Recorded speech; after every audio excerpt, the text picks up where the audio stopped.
Tidak mungkin untuk membayangkannya. Perbaikan Bati kali ini hampir seperti manufaktur. Melihat tahun baru semakin dekat, Ode Biao bekerja keras memetik pisang sepanjang tahun. Juga ingin membeli mobil untuk pulang merayakan tahun baru dalam kejayaan. Namun pasar pisang tahun ini kurang bagus, sehingga ia hanya mampu membayar dengan harga murah. Sebuah truk yang tidak diketahui asalnya diimpor dari Tiongkok, kemudian dikirim ke bengkel ini untuk diperbaiki oleh pemiliknya menjadi mobil baru. Menyaksikan keadaan tragis truk ini, para pekerja pun bergembira. Ini jelas merupakan masalah besar. Mereka menggunakan pengalaman mereka yang luas untuk segera melepas kabin dan mesin.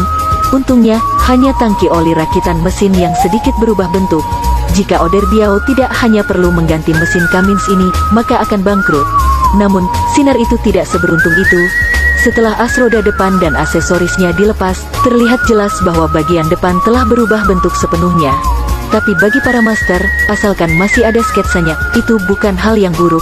Mereka bahkan tidak mempunyai alat yang layak.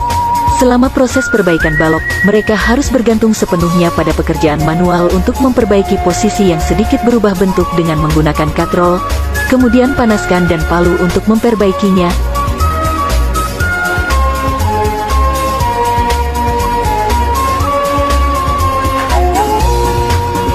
Jika deformasinya parah, gunakan metode pemotongan langsung untuk memotong tikungan.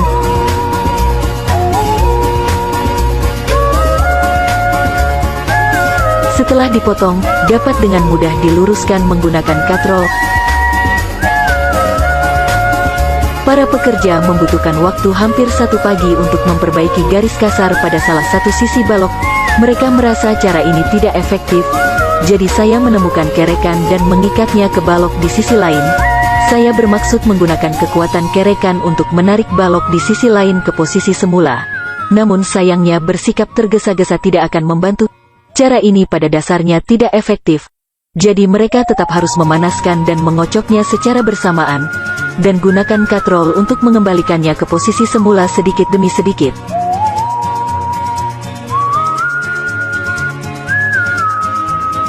Untuk memudahkan pengoperasian selanjutnya, ketika balok di sisi lain hampir normal kembali, perlu dipasang tail beam untuk mengencangkan balok di kedua sisi. Dengan cara ini, penyesuaian berlebihan tidak akan terjadi selama kalibrasi sinar berikutnya. Mereka mengedit sedikit demi sedikit dengan cara ini hingga pekerjaannya selesai.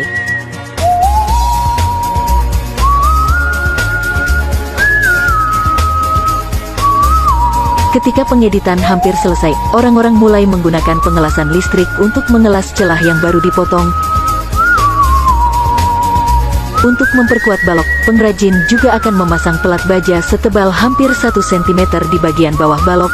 Meski biayanya murah, namun mereka akan berusaha semaksimal mungkin untuk tidak melakukan bisnis abal-abal.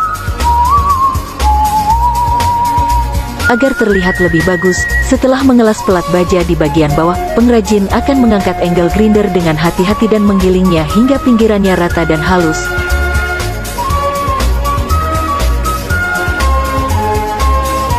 Jika semuanya sudah siap, aksesori pada balok dapat dipasang kembali. Karena sebelumnya sudah terbentur keras, maka pemasangan braket gearbox menjadi sangat sulit.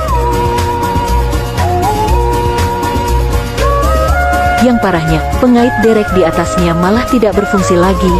Jadi sekarang para pekerja harus membuat sendiri lubang di headbeam. Selanjutnya, las halangan derek baru ke sana. Dengan begitu, saat mobil Anda mogok, Anda tidak perlu khawatir bempernya pecah. Karena lubang paku keling asli telah dilas dan disegel, sekarang lubang tersebut perlu dibor ulang, kemudian perbaiki dengan paku keling. Pekerja memilih metode pengeringan panas. Pertama, panaskan kepala keling hingga berubah warna menjadi merah. Selanjutnya, gunakan kekuatan jamur untuk memukul kepala paku keling. Setiap tembakan tepat dan bebas kesalahan. Kepala paku keling di tangan pekerja terus-menerus berubah bentuk. Lambat laun membentuk setengah lingkaran yang terlihat sangat kokoh.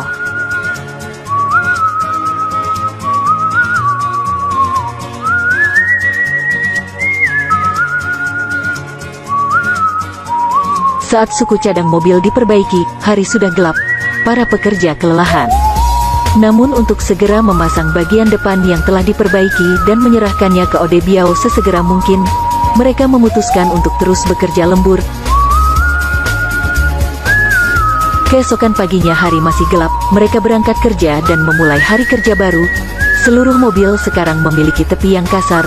Untuk memudahkan pekerjaan selanjutnya, para pekerja berencana memasang kembali rakitan gardan depan agar seluruh kendaraan dapat menopang dirinya sendiri. Dengan cara ini Anda tidak memerlukan dongkrak nantinya, tapi untuk kenyamanan pengecatan. Mekanik tidak memasang ban belakang setelah memasang gardan depan. Pertama, mereka menyemprotkan lapisan cat hitam ke seluruh rangka dan panel baja. Hal ini tidak hanya membuatnya lebih indah tetapi juga mencegah karat. Setelah menunggu cat pada sasis mengering, para pekerja kembali menaikkan mesin.